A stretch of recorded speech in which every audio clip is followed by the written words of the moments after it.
तक बहुत सारे नौजवान बहुत सारे तदफीन में जुड़े हैं, लेकिन इस मरहूम की जो दर्द भरी दास्तान है, मैं चाहता हूं कि आप भी सुने और तमाम इंसानियत भी सुने और इनकी आखिर दुआएं भी करें कि इंसान कैसे कैसे दर्द से सफ़र से गुज़रता है। जब ये अच्छा कमाते थे, केरला में रहते थे, सऊदी को गए थे, सऊदी को जाकर 90s की बात कर रहा हूँ, उस वक्त पर इनकी सैलरी 30,000 रुपये थी। 30,000 रुपये कमा कर अपने बीवी बच्चों को इंडिया देकर भेजते थे, बच्चों को काबिल भी बनाया।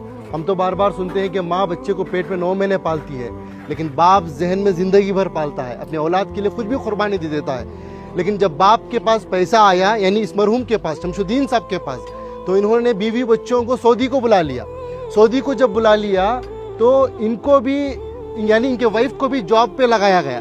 वो जॉब करना चाहती थी शायद, तो जॉब को उनको लगाया गया, तो उनकी सैलरी हो गई 60,000, इनकी सैलरी थी 30,000। फिर कुछ ही दिन गुजरे, उनके पास कुछ पैसा आया, उनकी बीवी के पास, इनको अपनी ज़िंदगी से दूर कर दिया।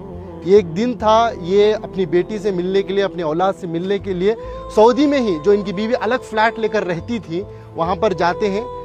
बाप अपनी बेटी की मोहब्बत में एंट्री लेता है, जाता है, बेटी दरवाज़ा खोलती है, बेटी बाप को देखती है, जैसे ही बाप को देखती है एकदम से दरवाजे को मूझ देती है।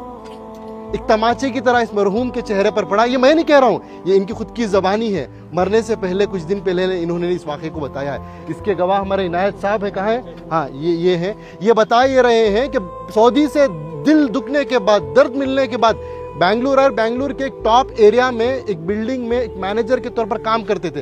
ये खुद उसके गवाह हैं कि एक मिलिट्री की तरह सिस्टम था इनका, उसूल आदाब के पक्के थे, बिना आयरन के कपड़ा नहीं पहनते थे। ऐसी अपनी जिंदगी, छोटा सा कमरा था, सीढ़ियों के नीचे से बेड डालकर, एक पंखा लगाकर, उसे भी पाक साफ रखकर जीते थे।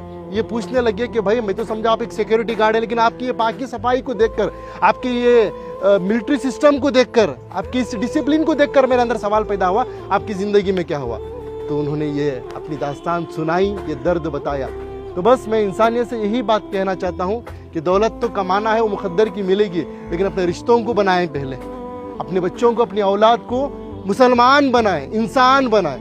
आज पता चला कि इनकी औलाद अमेरिका में है, USA में है, लाखों के रुपए कमा रहे हैं, लेकिन अफसोस की बात, दौलत तो दौलत है, उनके पास बाप के जनाजे को आने की तौफीक तक नहीं हुई।